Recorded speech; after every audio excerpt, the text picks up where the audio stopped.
Accent lighting can be used to separate the subject from a background, define the shape, or just to add interest to the subject. This image has no accent light, and it looks bad for multiple reasons. The sunlight is hard, the contrast is too deep, the wind is blowing the hair in his face, the horizon line of the lake is behind his head. So just a lot of things that are bad about this.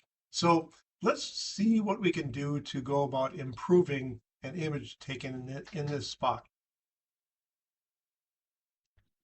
I started by adding an accent reflector. Now you can see just a tiny sliver of it to the left, and that's providing or bouncing some sunlight back to his face to create that accent light around his, or rim light around his face, and the accent light on his body.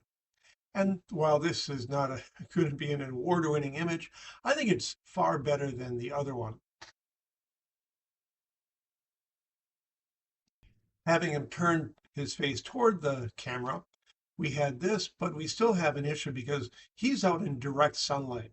And sunlight is often a problem, and in this case, it's causing excessive contrast. The side of his face facing us is exposed fine, but his face is in deep shadow.